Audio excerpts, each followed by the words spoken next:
Yo me entretengo muy rápidamente por los ruidos, ¿no? Y ese ventilador me desconcentra, pero vamos a tratar para que le pegue aire a la gente. A veces estoy durmiendo y el aire agarra un ruidito, tengo que pararme porque si no me desvelo toda la noche. Yo estoy bien delicado por el sueño. Mi sueño no llega a profundizarse. Hay gente que cualquier cosa lo despierta. Sí, hay gente que un ruidito, un mosquito, a veces hasta una gotera, hermano, una gotera. O sea, oye, eso es bien incómodo, uno se despierta y tiene que reparar. Pero hay gente que no lo despierta ni un tanque de guerra, hermano. Sí, yo de verdad digo, bueno, gloria a Dios cuando alguien puede dormir de esa manera. No lo despierta ni las alarmas. Por ahí está el hermano Ángel y Yonei que pone la alarma una hora y dice que es que la alarma no sonó. No, si sonó, lo que pasa es que no la escuchan. Pero qué bueno cuando te puede dormir bien. Aproveche de dormir, aproveche de descansar. Ahora, en el tiempo debido, tiene que descansar en el tiempo debido, ¿no? Uno tiene que crear buenos hábitos, hermano, levantarse temprano y acostarse temprano también. Tratar de dormir temprano, máximo 10 de la noche. Usted duerme y para que usted pueda tener un sueño reparador, eso le dicen los médicos, sueño reparador. Y cuando hablamos de sueño reparador no es algo externo, incluso hasta sus neuronas son reparadas con un buen sueño, pero cuando usted no duerme, usted pone sus neuronas a una muerte de neuronas. Entonces es importante dormir y descansar. El no dormir es peligroso y el dormir mucho también es peligroso. De hecho, yo creo que el que duerme más vive menos. Si usted va a vivir 100 años, pero usted duerme más de la mitad del día, usted no vivió 100 años, usted vivió como 47 porque la otra mitad la pasó durmiendo. Sí, entonces trate de dormir lo necesario, máximo del sueño son 8 horas al día, ¿no? Y cuando usted duerme bien y usted se alimenta bien también, anteriormente cuando hablábamos de alimentación, pensábamos que la buena alimentación únicamente le enseñaban los adventistas, y es un error. Todos debemos alimentarnos bien, ¿no ven? Hay que alimentarse correctamente. Es muy malo estar enfermo, man. Y la mayoría de las enfermedades que las personas tienen es por causa de la alimentación que hemos llevado.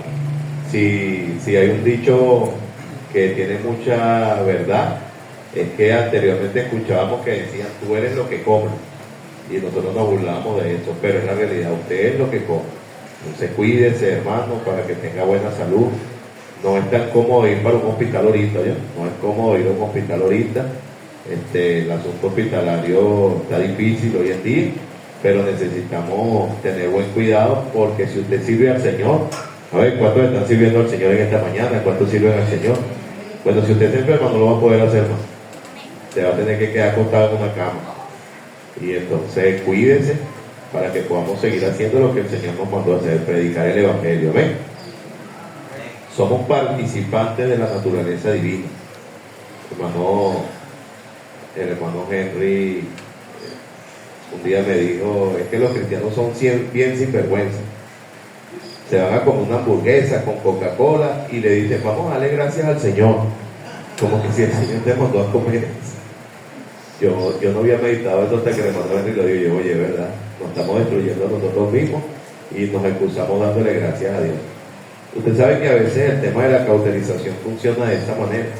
Estoy haciendo algo incorrecto, pero en mí mismo me convenzo de que está bien lo que estoy haciendo y por eso no se generan cambios.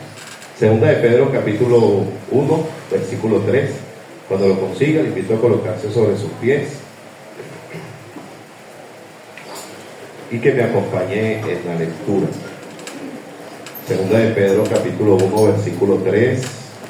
Yo voy a leer uno y usted va a leer el siguiente hasta que lleguemos al versículo 9. ¿Amén? Dice, como todas las cosas que pertenecen a la vida y a la piedad nos han sido dadas por su divino poder mediante el conocimiento de aquel que nos llamó por su gloria y excelencia. Ustedes el 4. Por medio de las cuales nos ha dado preciosas y grandísimas promesas, para que por ellas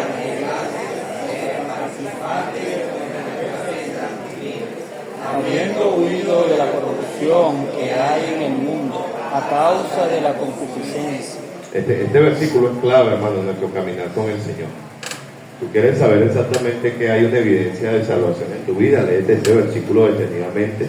Dice, por medio de las cuales el Señor nos ha dado a nosotros preciosas y grandísimas promesas. A todos nos gustan las promesas del Señor, ¿verdad que sí?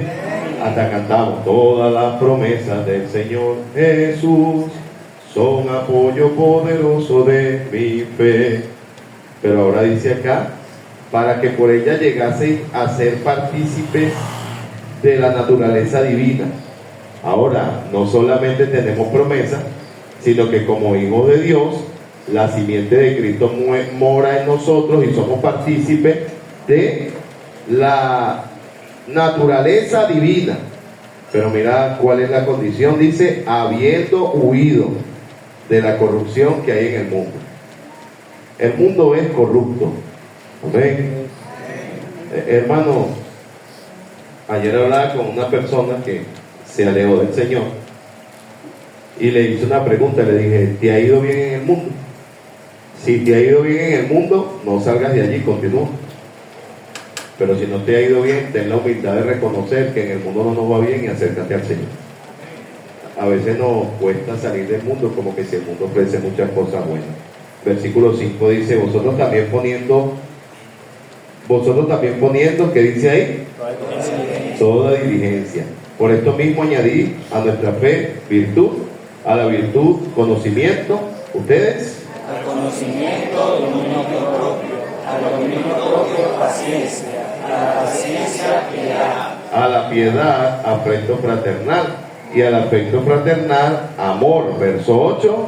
porque si estas cosas están en vosotros y abundan, no dejarán de estar ociosos ni sin fruto en cuanto al conocimiento de nuestro Señor Jesucristo. Versículo 9, vamos a leerlo todos juntos, dice, pero el que no tiene estas cosas, tiene la vista muy corta, es ciego, habiendo olvidado la purificación de sus antiguos pecados. Este versículo vamos a repetirlo, es bien importante lo que dice, versículo 9 a la cuenta de 3, 1, 2, 3, dice, pero el que no tiene estas cosas, tiene la vista muy corta, es ciego, habiendo olvidado la purificación de sus antiguos pecados. Padre, gracias por tu hermosa palabra, bella, viva, fiel palabra, Señor. Ayúdanos a mantenernos en ella. Ahorita pudiéramos enfocarnos en hablar de opiniones personales, pero yo creo que tu Biblia tiene tantas cosas que no necesitamos de lo que yo diga. Más bien necesitamos de lo que usted diga y de lo que tu Espíritu Santo guíe. Obra para beneficio de los oyentes, salva las almas y mueve a convicción de pecadores nuestros hermanos. Regálanos un buen tiempo de meditación, a meditar en tu palabra, a gozarnos en ella y por sobre todas las cosas a ser practicantes. En el nombre de Cristo Jesús te lo ruego, amén. Y bien, vamos a poder tomar sus asientos.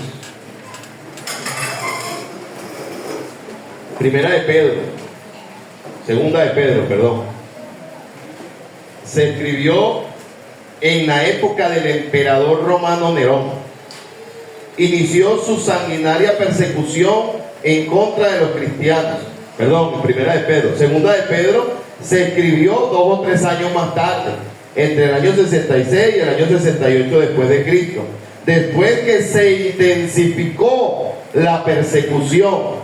Primera de Pedro fue una carta de aliento a los cristianos que sufrían, pero Segunda de Pedro enfoca los problemas internos de aquella iglesia. Sobre todo se refiere a falsos maestros que causaban dudas y alejamientos del cristianismo.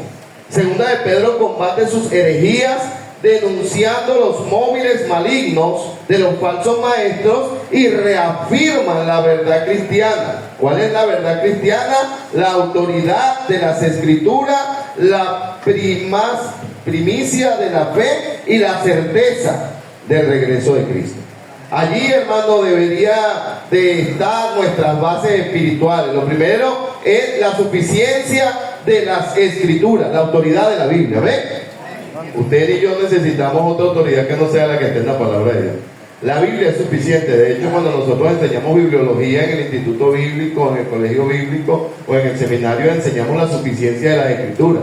Fuera de la Biblia no necesitamos más nada. Las demás sectas siempre tienen un libro de apoyo. Cuando hablamos acerca de los mormones y hablamos acerca de los testigos de Jehová y hablamos acerca de los adventistas y en ocasiones hablamos acerca de los nuevos movimientos, los neoevangélicos, ellos tienen escrituras sobre la palabra de Dios. De hecho, más bien a veces ellos utilizan a la Biblia para avalar cierta enseñanza, y es exactamente lo que veníamos enseñando hace algunos meses con respecto a lo que era el tema de las dispensaciones, la importancia de las dispensaciones. Entonces lo primero que necesitamos entender es que Segunda de Pedro fue dada para resaltar la autoridad de las Escrituras, siempre comprendiendo que en ese tiempo no tenían la Biblia completa, pero lo que tenían hasta ese punto, ellos lo respetaban como inspirado por Dios. Hermano, toda la Escritura es inspirada por Dios, ¿ves? Toda la Escritura es inspirada por Dios. Desde Génesis hasta Apocalipsis, toda la Escritura es inspirada por Dios. No solamente que la Escritura es inspirada por Dios, es útil. ¿Ven? Es útil. No hay un tema, no existe un tema que usted logre pensar en su vida que no tenga una explicación buscando en la palabra de Dios.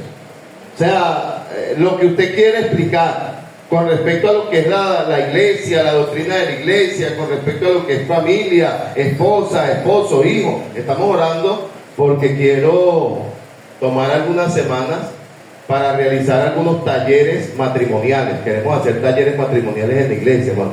Así que bueno, si ustedes están acá como familia, hagan planes. Esos talleres matrimoniales queremos hacerlo, valga la redundancia, exclusivamente con matrimonios, esposa y esposos. No vamos a hacer talleres matrimoniales para jóvenes, vamos a hacer talleres matrimoniales para esposa y esposos. Queremos atacar en cierta manera los déficits que está teniendo la familia en este tiempo aún dentro de la iglesia, porque si la iglesia tiene familias fuertes, la iglesia va a ser fuerte, pero si la iglesia tiene familias débiles, la iglesia va a ser débil. Entonces queremos tomar algunas semanas para hacer una especie de talleres familiares o discipulados familiares. Y yo creo que de alguna manera todos necesitamos eso, ¿ven? Todos. Si aquí hay una familia que dice, no, pastor, ya nosotros no necesitamos eso, ya nuestra familia es una familia perfecta, no hay errores en nuestra familia. Bueno, amén, perfecto. Entonces de repente deberíamos de cambiar de expositor y lo traemos a usted para que usted nos enseñe. Pero si usted, sí, porque si usted, mire, usted debería estar en el taller por uno o por otro. Si su familia tiene ciertos déficits y usted sabe que Dios lo puede ayudar, usted debería estar presente en ese taller o en esos talleres. Vamos a hacerlo varias semanas para fortalecer la parte familiar. Pero supongamos que usted dice, no, pastor, ya yo superé todos esos problemas, entonces usted debería de ayudarnos para ayudar a otros también, porque la iglesia tiene que tener un cuerpo que ayude a la familia. Ahora, suficiencia de las Escrituras, la primacia de la fe y la certeza del regreso de Cristo. Cristo viene pronto, ¿ven? Por ahí hay gente diciendo que el Señor y que no va a volver. La semana pasada mi esposa le estaba predicando un señor, y entonces mi esposa le dijo de la venida de Cristo, y yo digo, no, ese no va a venir todavía, porque primero hay que destruir a la bestia. Sí, hermano, y yo, bueno, me pareció escatología lo que el hombre estaba hablando y me llamó la atención. No me acerqué para no estorbar, porque si algo pasa cuando estamos predicando es que si llega otra persona a veces la gente se abstiene de hablar, pero me puse lo más cerca posible para escuchar. Y él le dijo a mi esposa, ¿usted sabe quién es la bestia? Y yo estoy pensando que él iba a dar una posición teológica, mano. Yo me pegué los ojos y yo, vamos a ver qué posición tiene este señor con respecto a quién es la bestia, porque normalmente las personas comienzan a especular. Por ahí escuché en estos días que alguien está diciendo que era Elon Musk y estas cosas. O sea, uno no puede afirmar esas cosas, pero yo quería escuchar lo que dice el Señor. Y él dijo, la bestia, ¿usted no sabe quién es? No, es Miraflores. No.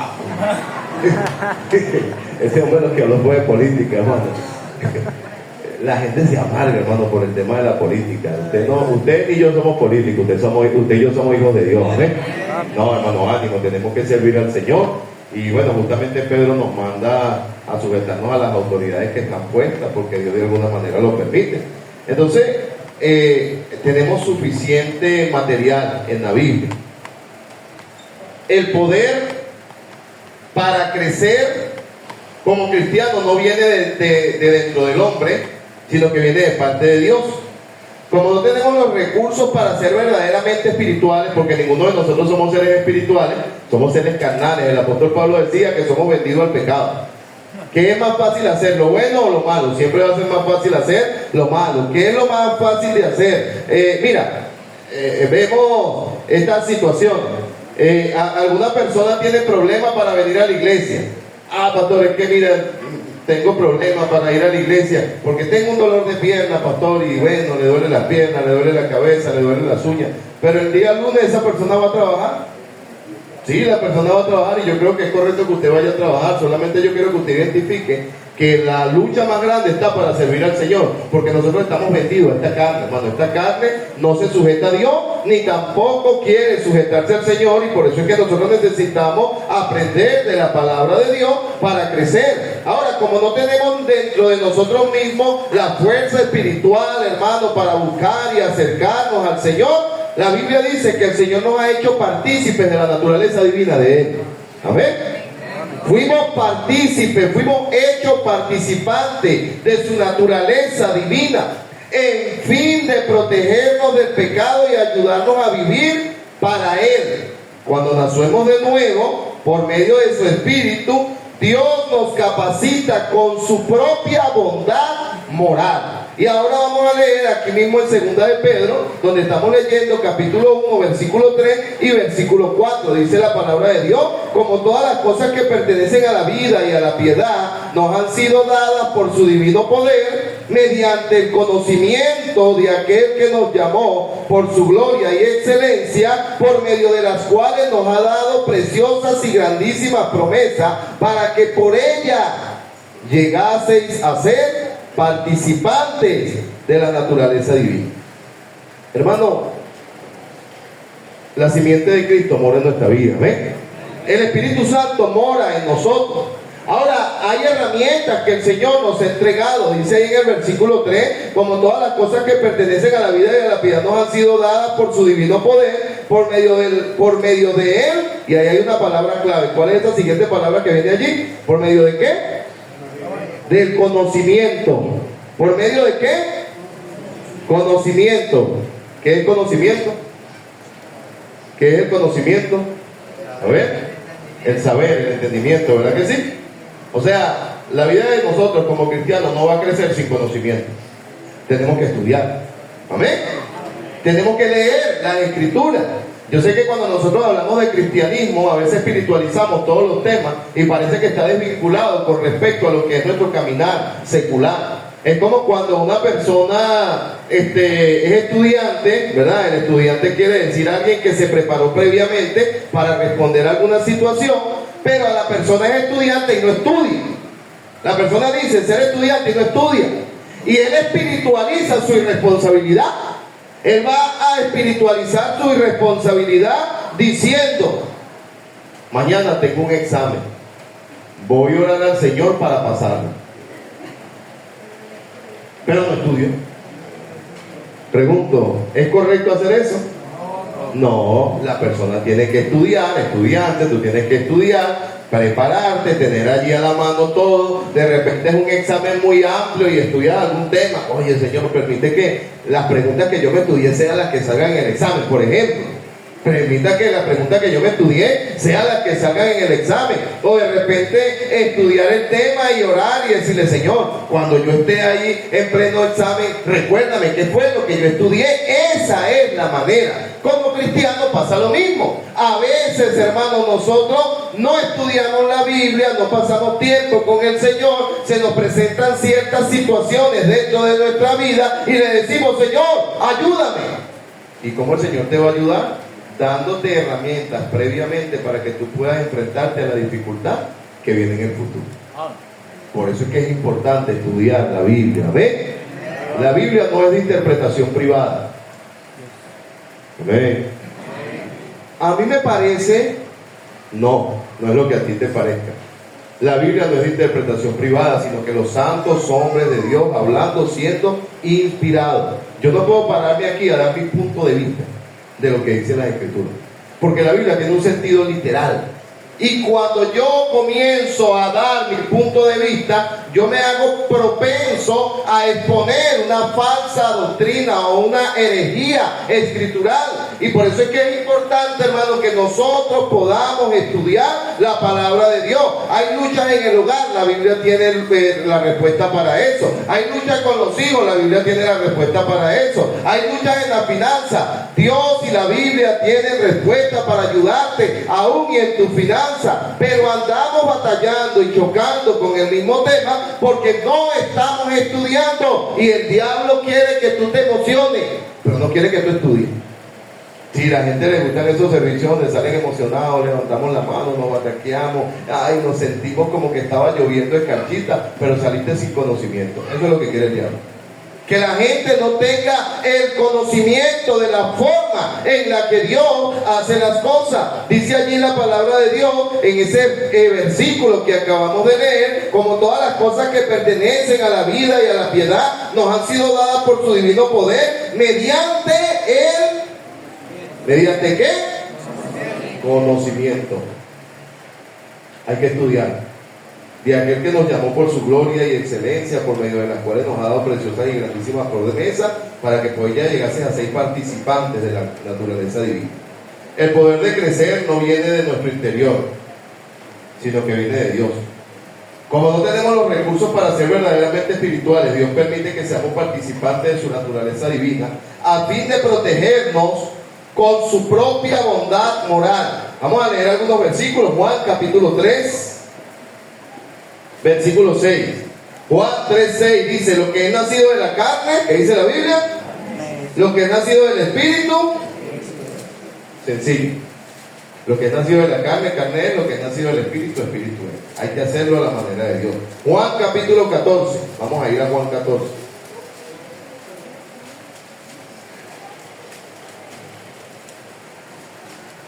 Juan capítulo 14, versículo 17. El Espíritu de la verdad, el Espíritu de verdad, el cual el mundo no puede recibir, porque no le ve ni le conoce. Pero vosotros le conocéis, porque mora en vosotros y estará en vosotros. No os dejaré huérfano, vendré a vosotros todavía un poco, y el mundo no me verá más, pero vosotros me veréis, porque yo vivo, vosotros también viviréis. Dice el versículo 20: en aquel día vosotros conoceréis que yo estoy en mi Padre, y vosotros en mí, y yo en vosotros. El que tiene mis mandamientos, ¿y qué dice lo otro? Y los guarda. Ese es el que me ama. Y el que me ama será amado por mi Padre, y yo le amaré y me manifestaré a él. Verso 22. Y le dijo Judas, no el Iscariote: Señor, ¿cómo es que te manifestarás a nosotros y no al mundo? Y respondió Jesús y le dijo: el que me ama, mi palabra guardará, y mi Padre le amará, y vendremos a él y haremos morada con él.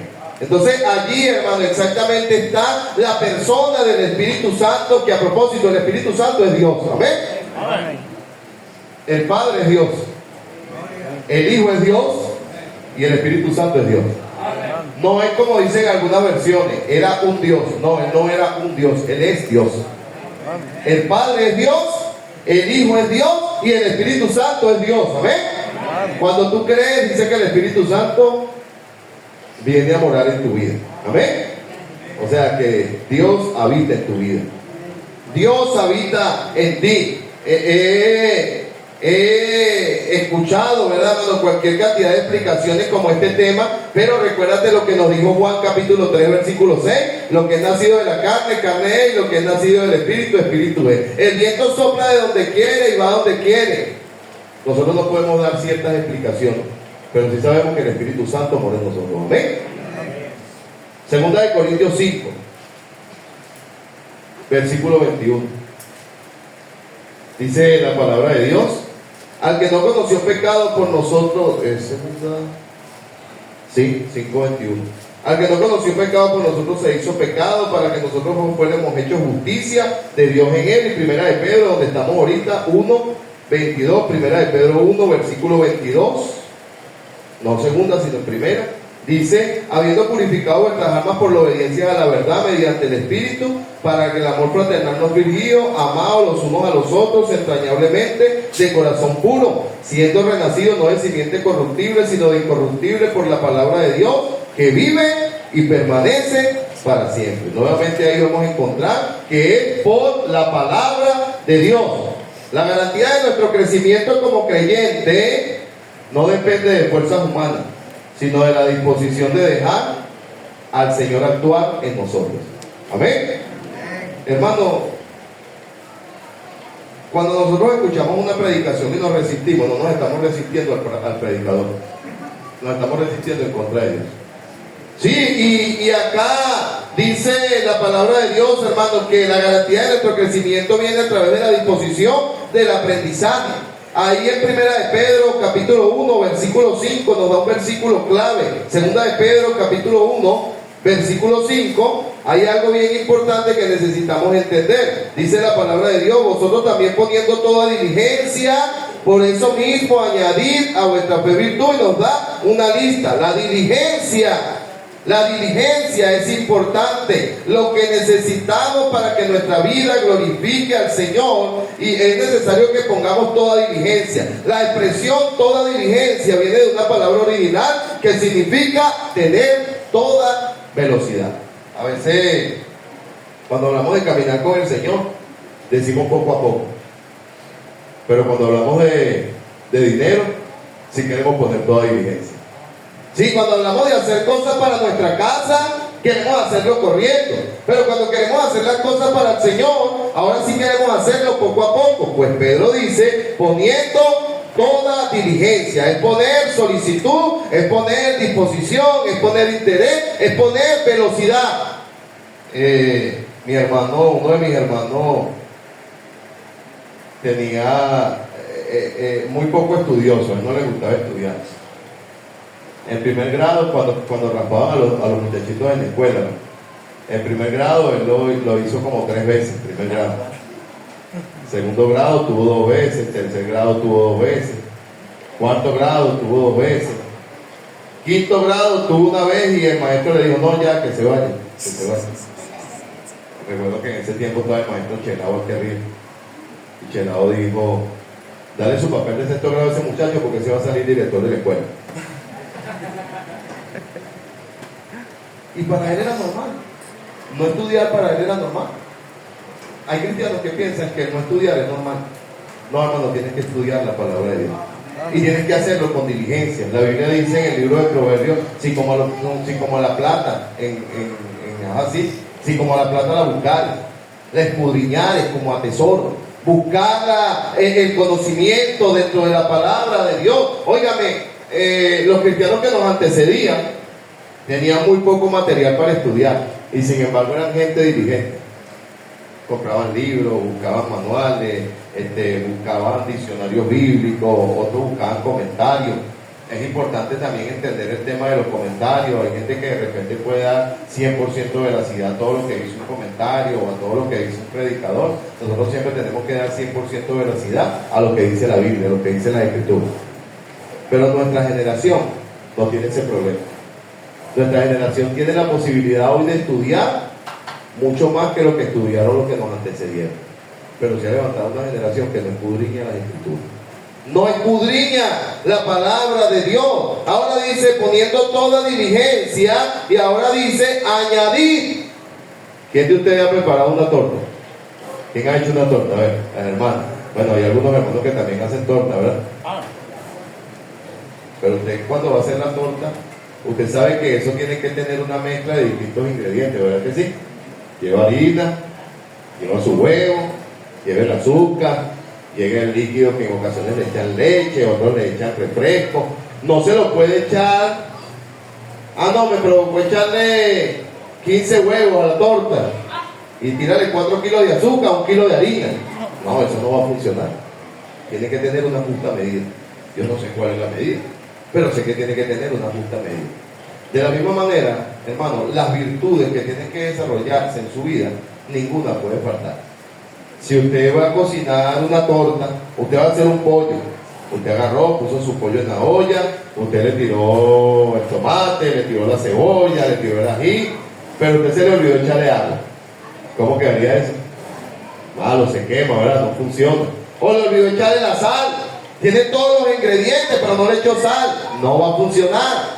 Todo es necesario. Y exactamente lo que yo te voy a nombrar en esta mañana, todo es necesario para tu crecimiento espiritual. Lo primero que dice es añadir a vuestra fe. ¿Qué es lo primero que necesitamos agregarle a nuestra fe? Virtud. A propósito, la fe es el momento cuando tú creíste en el Señor. Amén. Sí, la fe es el momento cuando tú crees en el Señor, cuando tú le aceptas a Él como tu Señor y tu Salvador, cuando tú te arrepientes de tus pecados. Y luego de eso dice, añadí a vuestra fe virtud. ¿Qué es virtud? Es la palabra original arete, que es propiamente valor o fuerza para lograr la excelencia. La virtud, hermano, es el valor, es la fuerza para lograr la excelencia. O sea, tiene que ver con una disposición. Lo segundo que necesitamos agregar a nuestra vida espiritual es el conocimiento. Añadir a vuestra fe virtud, a la virtud conocimiento. Estudiar las escrituras. Viene de la palabra original ginosco, que es saber reconocer a través de conocimiento. Es necesario aprender a discernir las enseñanzas de la palabra de Dios. Y para eso el creyente tiene el Espíritu Santo y su iglesia y la Biblia, y tiene que dedicarse a estudiar. El conocimiento no viene solo. Si alguien me separa estos niños que están aquí, se lo agradezco, por favor. El conocimiento no viene solo. El conocimiento viene a través del estudio de la palabra de Dios. Hermano, pase tiempo en la Biblia. Amén. Pase tiempo en la Biblia. No viva únicamente por fe prestada. No viva únicamente con lo que usted escuche el día domingo en la iglesia, sino que usted también estudie y escudriñe las escrituras. El Señor le dijo a los discípulos, escudriñad las escrituras porque en ellos parece que tenéis la vida eterna. Una cosa es leer y otra cosa es escudriñar. Cuando usted escudriña, usted está estudiando, usted está analizando, usted está buscando el significado de cada palabra, usted está estudiando el contexto en el que se le dijo. Ahora tiene que agregarle virtud, pero también tiene que agregarle conocimiento para poder comprender la voluntad de Dios para su vida. Lo tercero, añadí a la virtud, al conocimiento, dominio propio. La palabra dominio propio viene de una palabra original que es la palabra ecrateía. Mira lo que significa. Es la continencia por convicción, no por coacción. Dominio propio. Dominio propio es saber abstenerte de algo, no porque alguien te obligó, sino porque hay una convicción en tu corazón de no querer hacer. O sea, decir, bueno, pastor, yo cambié áreas en mi vida. Por ejemplo, yo bebía, pero ahora yo no bebo. ¿Por qué usted no bebe? No, porque en la iglesia no me deja. Eso no es convicción, eso es coacción. Ahora, cuando usted dice, no, yo no bebo, no, porque yo vi que a la luz de la palabra de Dios, eso no me edificaba. La Biblia dice en un versículo que ni siquiera lo mires cuando rojea. La palabra de Dios dice que no os embriaguéis con vino en lo cual hay disolución. La palabra de Dios dice que el vino y el licor es para los desalentados y para los amargados. Y como yo tengo a Cristo, yo no estoy desalentado ni amargado, ya yo no necesito el licor.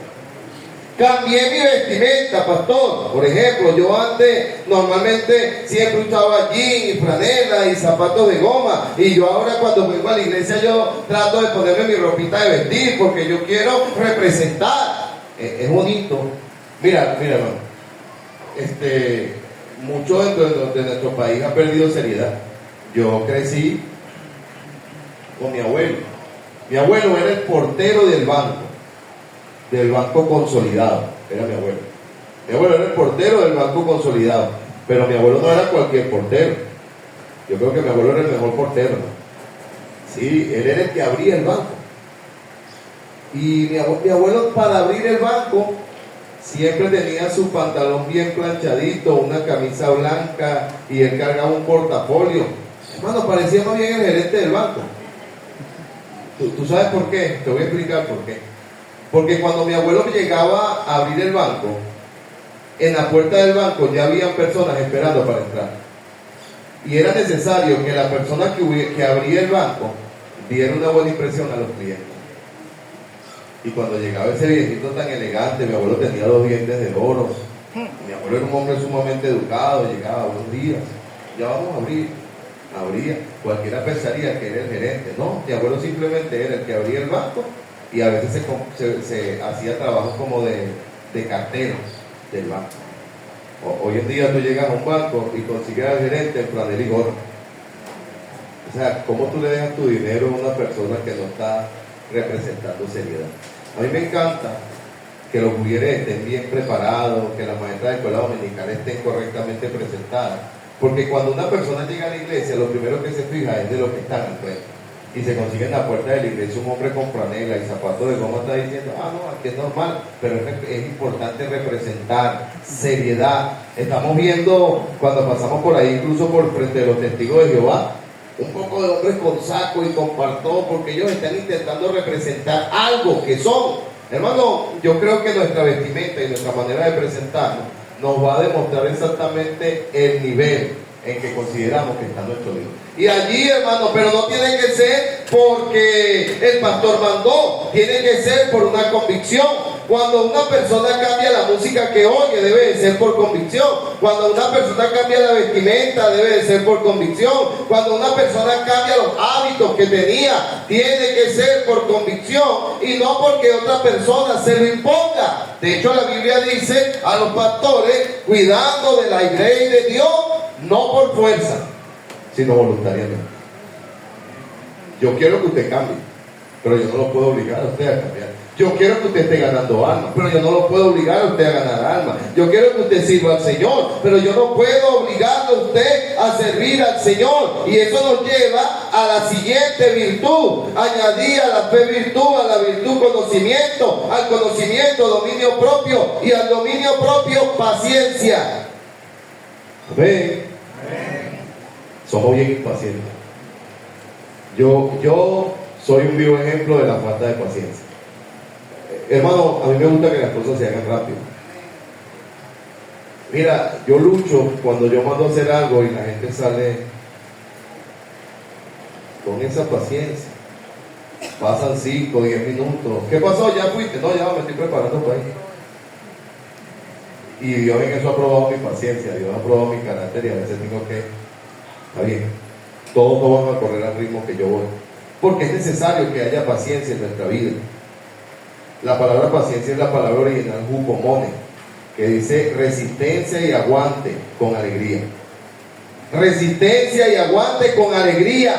Ahora dice quedarse aguantando con la esperanza. Quedarse aguantando con esperanza. En el hogar hace falta paciencia. En la crianza de los hijos hace falta paciencia. En el trabajo hace falta paciencia. Cuando una persona es impaciente, tiene un problema en el trabajo, me voy de aquí porque me fue mal. Hermano, mira, en todos los lugares donde tú te desenvuelvas, van a haber momentos altos y van a haber momentos bajos. Lo único que necesitas aprender a tener es paciencia. Amén. Estás en un trabajo, se puso la cosa mal, ora a Dios y ten paciencia. No crees ese hábito. El hermano Oscar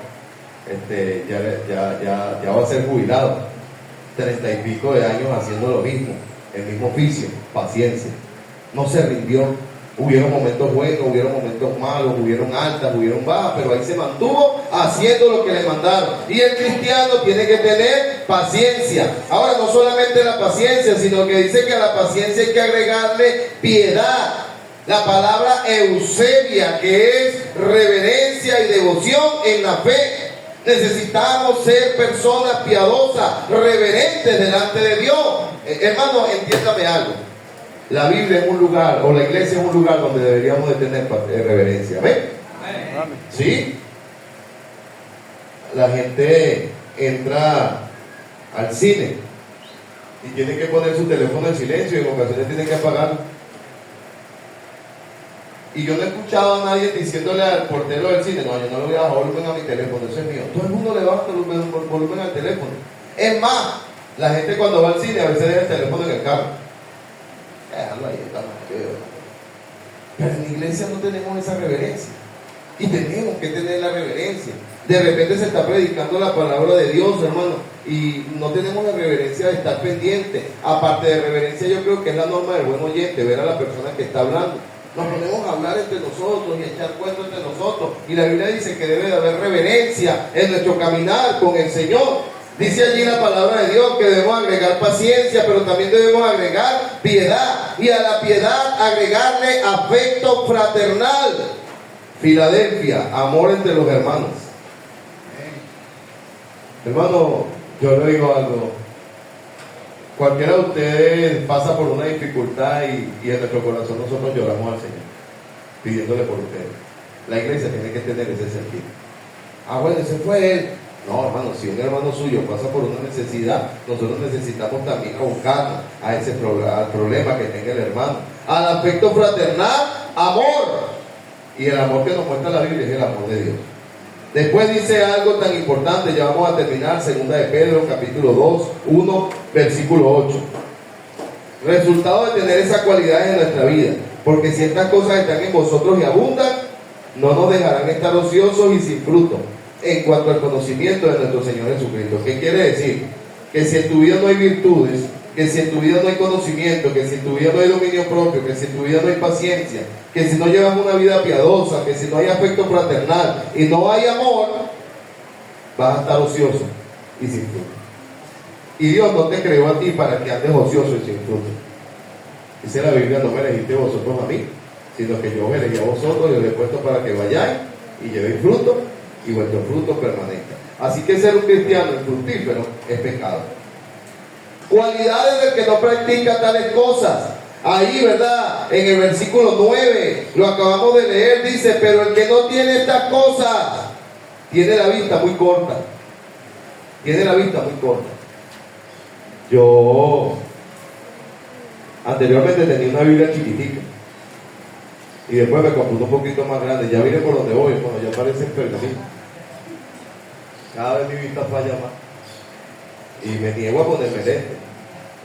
En estos días estaba leyendo esta Biblia y ya las letras se me estaban confundiendo. Y yo dije, después de esto traeré la Biblia en una carretilla, una broma así gigante para ver. Si hay algo triste es perder la vista, ¿no? Mi papá perdió la vista cuando yo tenía 11 años.